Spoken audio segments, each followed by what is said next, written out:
بسم الله الرحمن الرحيم.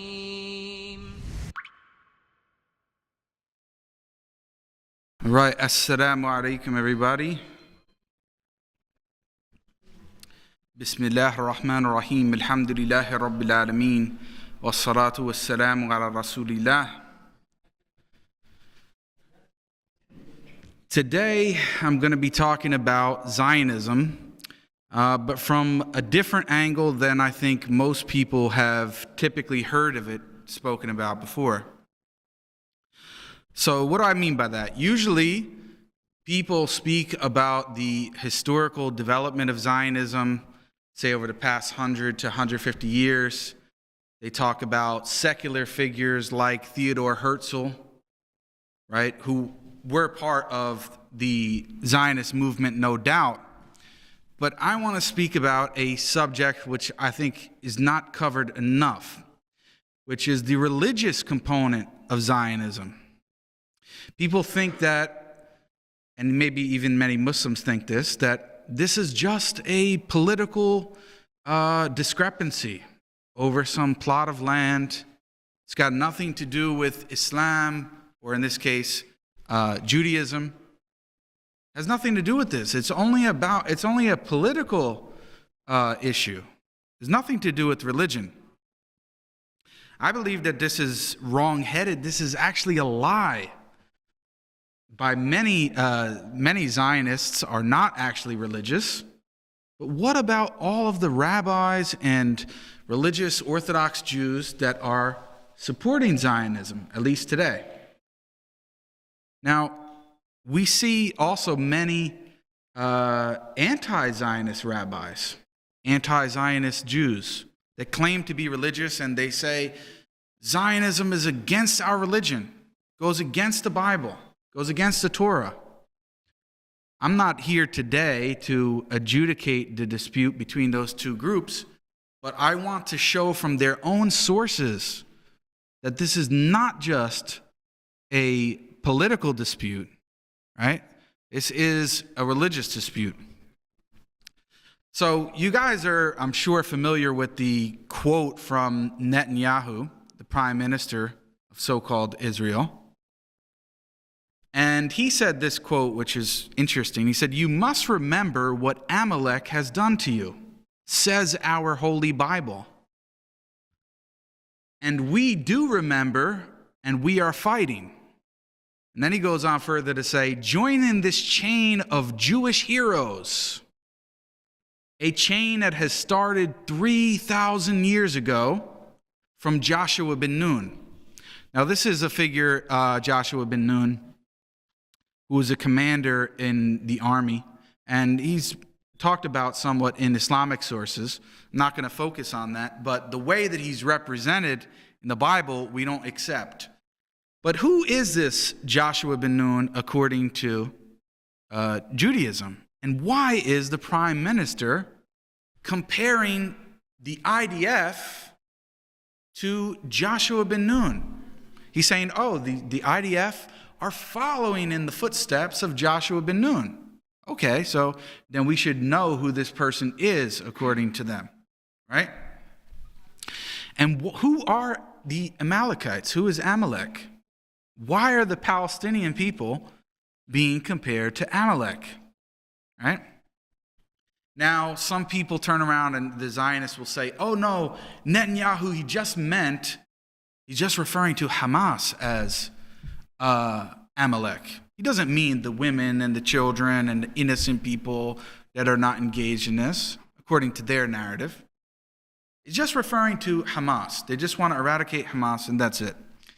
Well, this is not true. It can't be true. In fact, Netanyahu knew exactly what he was doing in that press conference, using these buzzwords like Amalek and the IDF is like Joshua ben Nun. Why is that? Well, there's a concept actually in Judaism which is called Haram War Warfare. We have this concept in Islam of jihad, and you see in Western media they make this big thing about how Muslims are so violent, right? There's actually nothing compared to what the Jews have, which is called Haram War Warfare, which basically means absolute and total destruction. Right? We're going to see from their own scripture what their rules of warfare are. Not the same in Islam. So this is actually a passage, and I'm going to quote it from the book of Joshua, because Netanyahu was referring to IDF as following in the footsteps of Joshua ben Nun. So who is Joshua ben Nun according to them? So this is a passage from Joshua chapter 6 in the Bible, verse 21. It says this: "At the edge of the sword, they," meaning talking about the so-called Israeli army, "devoted to destruction everything in the city, man and woman, young and old, oxen, sheep, and donkeys." Some people may be wondering, well, what did the donkeys have to do with this? They even killed all of the livestock, right? This is their concept of complete and total destruction. So when Netanyahu is comparing the IDF to Joshua ben Nun and his soldiers and what they did, he can't be just referring to destroying Hamas, because this is talking about total destruction of men and women, young and old. Children, it even mentions. In another passage, it even mentions the term infant, little babies. And they believe that God actually commanded them to do this. So this is what these people are talking about. They even want to kill the donkeys, right? Can't even spare them. Now, just so people don't think that I'm misrepresenting their scripture, because we know that the non-Muslims do that all the time with the Quran and Sunnah. They quote things out of context, right? They misrepresent our beliefs. I'm going to quote from their mufassirin, their interpreters of their scripture, and see what they say. So people may be familiar with John Calvin. He's a very popular Protestant preacher and scholar. He has a commentary on this text. This is how he describes it. He says, "The indiscriminate and promiscuous slaughter." It's promiscuous slaughter. These are not my words. He's admitting this is what the Bible says. "Making no distinction of age or sex," meaning doesn't care if you're man or woman, 1 year old, 100 years old, they don't care. "But including alike women and children, the elderly and decrepit," meaning people who, they can't even barely walk. "It might seem like an inhuman massacre." It might seem terrible, right? And I'll tell you what the Islamic position is after this in a second. "Had it not been executed by the command of God."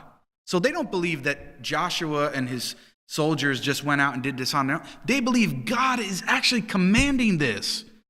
Can you believe that? They believe God is commanding them to kill babies. "If anyone object that children," like I'm doing right now, because in Islam we don't believe that. We don't have this concept of killing innocent children even in warfare, right? The Prophet ﷺ, in various ahadith, makes very clear that we are not allowed to kill non-combatants in war, people who are not engaged in the combat. Women, children, elderly, even clergy or priests or rabbis, we're not supposed to attack them, right? This is our concept, which we get from the Prophet ﷺ. So they have an entirely different concept, and they believe God is actually commanding to kill these children. Okay? So then he says, John Calvin, this Christian scholar, he says, "If anyone objects that children at least were still free from fault," meaning, okay, maybe the men and the women, but the children, come on, what are we doing? "It is easy to answer that they perished justly, as the race," meaning the entire race of people, "was cursed and reprobated," meaning they're a race that is completely cursed. "Here then, it should always be remembered that it would have been barbarous and atrocious cruelty had the Israelites gratified their own lust and rage in slaughtering mothers and their children. but they are justly praised for their active piety. They consider this taqwa, right? To be slaughtering women and children. Because they are executing the command of God. This is what they believe. This is from their own scripture. And this is why Netanyahu is comparing the IDF to Joshua ben Nun. Because this is what they believe he did. Now, many Muslims who just are listening to this press conference, maybe they don't know who Joshua ben Nun is according to the Jewish sources. But the Jewish people know. So this is a dog whistle, a buzzword. This is certain words that they're using in their press conferences to alert to the religious Jews, yeah, this is what we're going to do. The IDF, they're just like Joshua. They're going to slaughter all the women and children. Now, that's from a Christian concept, right? Christian interpretation of Jewish scripture. But now I'm going to show you it's the same thing amongst the Jewish scholars. So there's a very famous commentator on the Jewish Bible. His name is Rashi. He's one of the most famous commentators on the Jewish Bible. And I'm sure you guys have seen that very unfortunate video where this Jewish man is actually stealing somebody else's land, right? Stealing somebody else's property. And I think there was a woman there, sister, that was recording the guy. And she says something, I'm paraphrasing, but she said something like, "What are you doing here? Why are you stealing our land?" And what did he say? He turned around and said, "If I don't do it, somebody else will." Now, some people may think, oh, well, Brother Jake, that's just him. He's just doing it on his own, like, Muslims, and rightfully so. I mean, Muslims don't always follow Quran and Sunnah correctly. We make mistakes. So don't judge their religion based on this guy. But I'm going to show you, he didn't get this from himself. He didn't make up his own idea. This is in their sources, right? If you guys are familiar with the 10 Commandments, right, about not worshiping idols and all these different things in the Jewish scriptures, one of the commandments is, thou shalt not steal. You should not steal. So we would say, oh, well, if he's actually following this commandment, you should not steal, how are the Jews justifying stealing the land of the Palestinians? Okay, so this is from Rashi. He says explicitly on this issue, and he's one of the most respected commentators of the Jewish Bible. He answers this very question. He says, so, if the peoples of the world say to Israel, you are robbers because you took the lands of the 7 nations, the Canaanite nations, Israel can reply to them, meaning what should we say when we're being accused of theft? All the earth belongs to the Holy One, blessed be He, meaning God. He created it and gave it to whom He pleased. When God wished, He gave it to them, meaning the Canaanites. And if you've actually seen this, that the Palestinian people, even Jews refer to them, and Palestinians themselves refer to them as the modern people of Canaan, because that land there used to be called, a long time ago in biblical terms, the land of Canaan. It says, when God wished, He gave it to them, meaning the Palestinians, and when God wished, He took it from them and gave it to us. So it's not stealing because it's theirs. God gave it to them. They believe it's, justified by their scripture that God actually gave this land to the Jews. So it doesn't matter who's there. If they take it, it's not considered stealing. They are allowed to take that land because it's rightfully theirs. This is their understanding. Right? Now, if you thought maybe, this is just one scholar saying this, there are many rabbis saying this, and this is not a modern affair, not some modern spin or interpretation on these texts. This goes all the way back to medieval times, right? Over 1,000 years ago.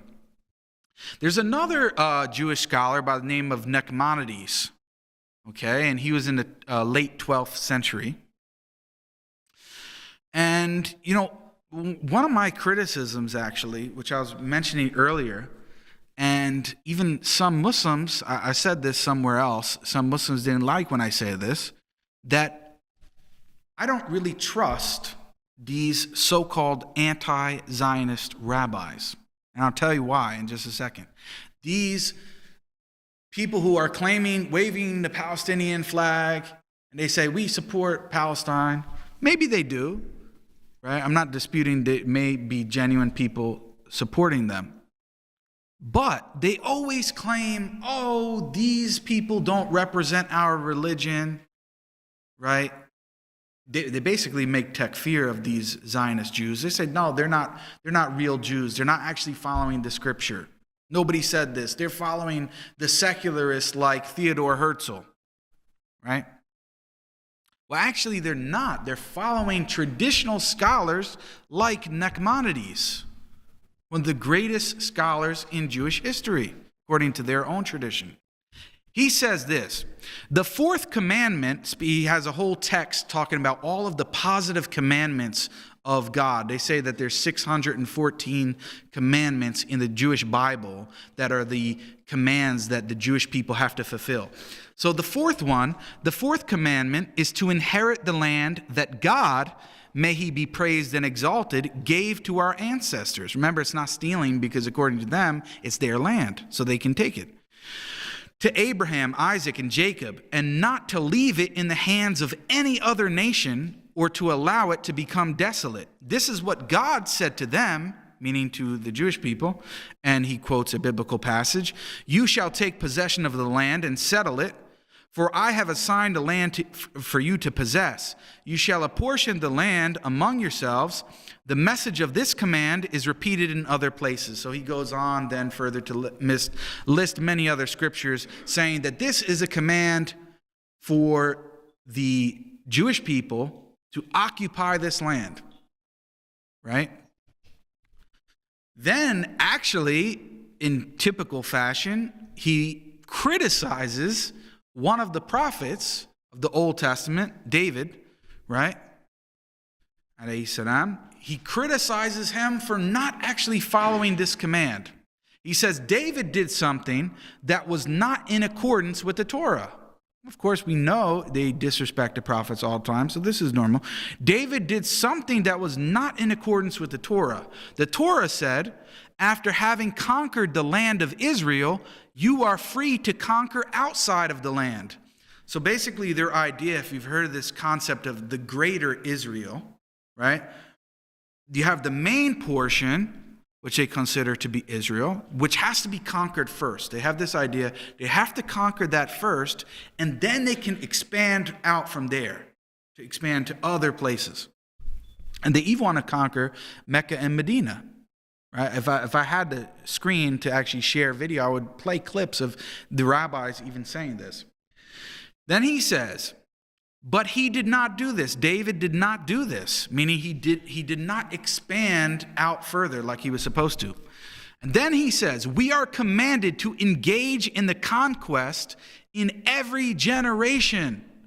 This is an obligation on every single Jew. This is what he's saying, this rabbi. Now I say that the rabbis emphasized living in the land of Israel to the point of hyperbole, meaning they repeated it so many times, we must live in the land of Israel. Even to the point of saying, check this out, even to the point of saying that anyone who leaves the land of Israel and lives outside of the land is as if he has engaged in idolatry. It's as if he has worshiped false gods. This is what the rabbi is saying. You cannot leave the land of Israel. This is like telling Muslims, if you live in a non-Muslim land, you're a kafir. That's basically what he's saying.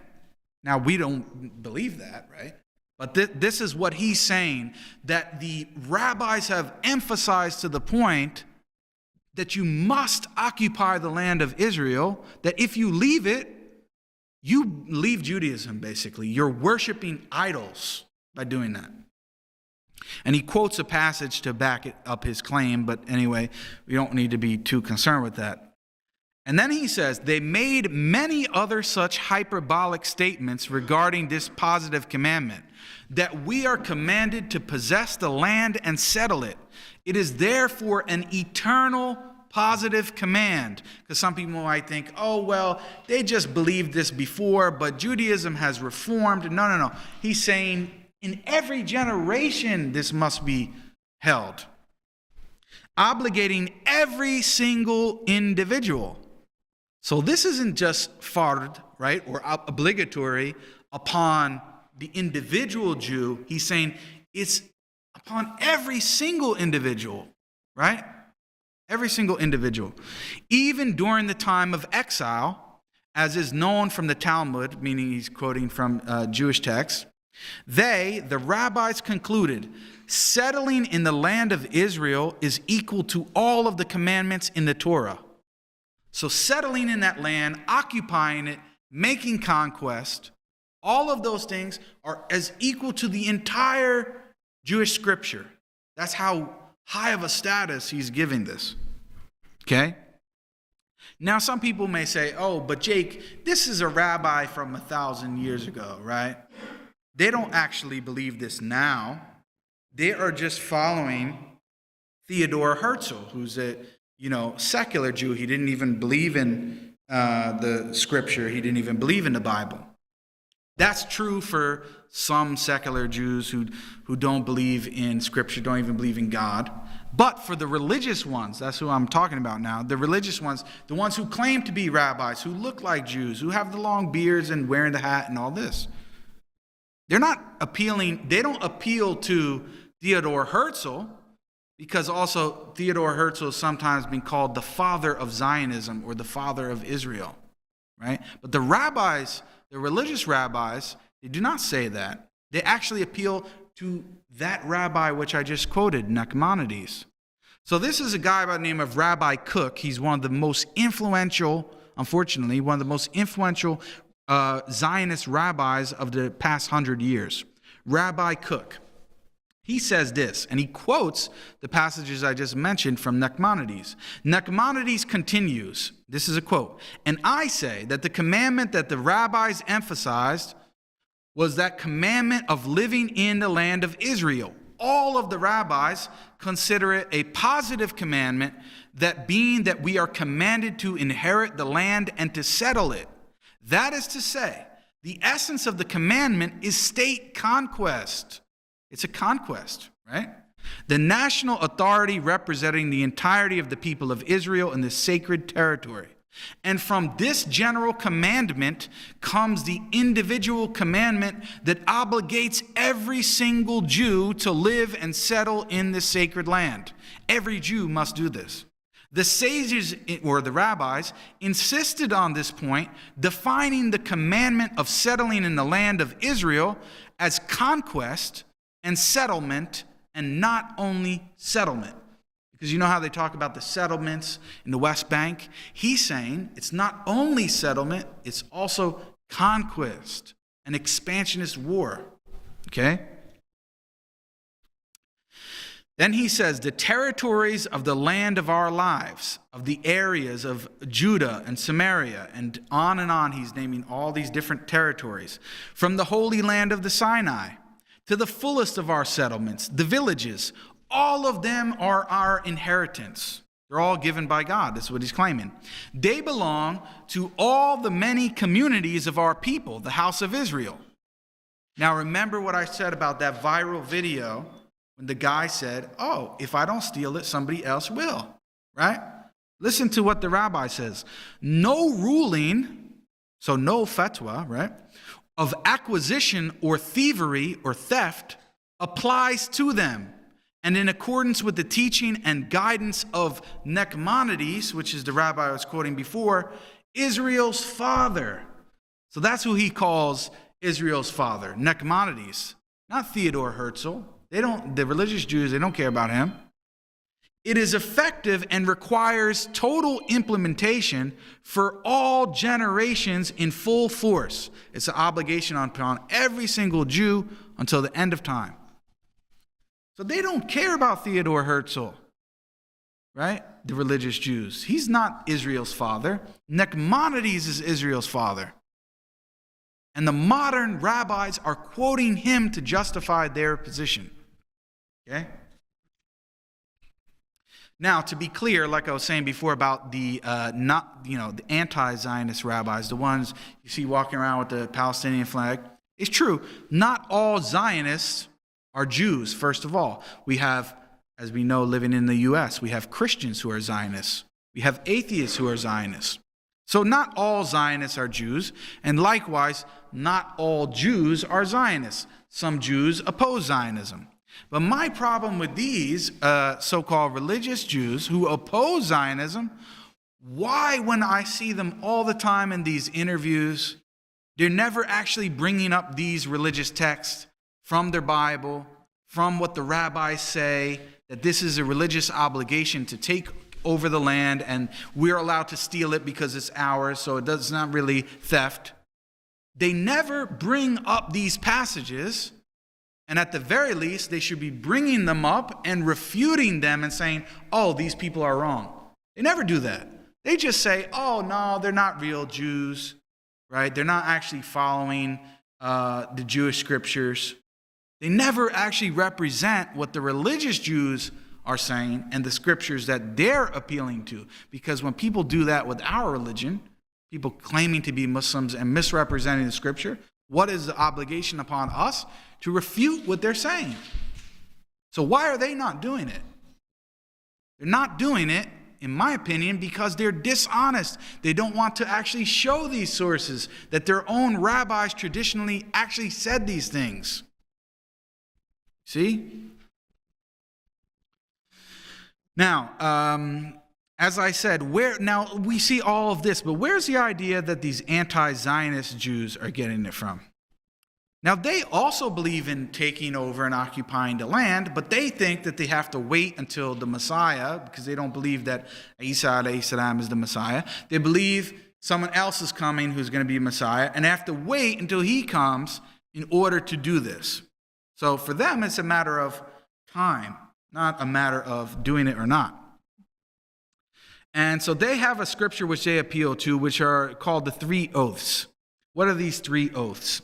One is that, and this is a quote, that the Jews should not ascend to Israel, should not occupy Israel as a wall, but little by little, meaning they should not all flock to Israel at one time. It has to be slowly, little by little. And another one, this is the second oath, that the Holy One, meaning God, blessed be He, adjured the Jews that they should not rebel against the rule of the nations of the world. So they should follow whatever law of the land that they're living in, they should just follow it and accept it, basically. This is what they're saying. Secularism. And the last one is that the Holy One, blessed be He, adjured the nations of the world that they should not subjugate the Jews excessively. Okay? So the other surrounding nations should not actually subjugate the Jews. This is the claim. But then the Zionist rabbis will respond and say, oh, but the Jews are being oppressed all around the world, so that condition is not being fulfilled, and therefore those oaths of waiting until the Messiah comes, they don't apply. Because if the Jews are being persecuted, that condition is not fulfilled, and therefore they can go on with their conquest. Now, all of this may sound like, this is something that we're talking about towards these last 10 days of Ramadan here. It might sound depressing. So I'm going to end on what I think is the solution to all of this. What is the solution to this problem? So I have a few things listed because I've been notified. I got a couple minutes left here. Of course, Muslims, what do we have to do now? First, we have to understand what I just explained. Because if we don't know what we're dealing with, what they believe, and why they're doing what we're doing, then we're going to be having a serious problem. We're going to be naive. We're going to be ignorant of why are these people doing this? And all of the atrocities that are occurring, right? Not only since October 7th, people talk about that, but going on for a long time. But more recently with the the advancements in social media and how everything is being recorded, everybody can see it. Why are these people still doing it? Because they believe this is what they're obligated to do, many of them. They believe God is actually commanding them to do this. And they don't care. They're being supported by all these different Western foreign powers with money and power behind them, right? So Muslims, we have to know and understand who these people are so we can deal with them appropriately. If we don't know what they believe and why they believe it, then we're going to be at a disadvantage. So hopefully this talk, was educational, even in the slightest, in that bit, for Muslims to understand this. The second thing is, of course, we have to unite the ummah, right? With all our, differences, we have to be able to unite the ummah to stand up against the oppression and things that are going on. We can't just talk. Yes, talking is good. Making dua to Allah subhanahu wa ta'ala, especially during this time, very good. All of that is good. Not saying anything about that. But we have to actually do something real on the ground to unite the ummah, right? And that starts by ruling, not just for the individual, but ruling and living by the Quran and Sunnah. Right? And I'm not just trying to talk at you guys, because of course that starts with me first and foremost. Right? We have to rule and live by the Quran and Sunnah. Us as individuals, and then also in the Muslim lands. That's what should be happening. It's not happening, of course. And that's part of the problem of why the Palestinians are in this position. Because the Muslim nations are not actually supporting them. They're not actually sending in armies to defend the Muslims that are being oppressed. Okay? So part of that problem is, of course, corruption and greed. It needs to be removed. And now all of this sounds like, wow, pie in the sky. But it can be done. Right? We have to have an Islamic system of justice for Muslims and also non-Muslims, because we saw what's in their sources. They have no problem killing women and children and infants. Islam doesn't teach this. So we don't only believe that Islam is a just system for Muslims, but also for non-Muslims. Non-Muslims, right, if they're part of our protection, can be living in our lands, right? And our system is going to be just to them. We don't believe in just, killing anybody indiscriminately, women, children. No. So the Islamic system is just for Muslims and non-Muslims, not capitalism and democracy and secularism and all this other foolishness. Of course, we have to give to charity, humanitarian aid. Here at Islamic Oasis, that's what they do a lot of. They do a lot of that work. Of course, it's very much needed. Educate the youth. We have to educate the youth. Part of what I'm trying to do with this talk, but it's very small. We have to do much more in educating the youth, because Islam has to be generational. We can't just think, it's just for Jake or for this person. No, we have to be teaching the youth. Because the youth, especially here in the West, are being pumped with all this propaganda and lies, right? And distortions of Islam, and, trying to push secularism down the Muslims' throats and all this stuff. Of course, we have to give dawah. We have to, in my opinion, we have to think big and try to set up media platforms, right? Independent Muslim media platforms that can actually be broadcasting and explaining the current events from a traditional Muslim perspective, not from CNN and Fox News and all this blah, blah, blah, blah. No. Right? And the last thing, of course, which ties all of this together, is the establishment of the Khilafah. Right? We believe this is an obligation. Right? And all of these things cannot be done adequately unless that happens. This is part of the Western powers plan to separate all the Muslims. So this brother here, he's Egyptian, and this one's Palestinian, and this one's Pakistani. And that's what creates all this nationalistic ideology. So everybody's only worried about their family or their neighbor. No, we have to be united under one banner of Islam and one system of governance that is just for, like I said, Muslims and also non-Muslims. Now, I spoke a lot in this talk about Judaism and what their religious rabbis and scholars say.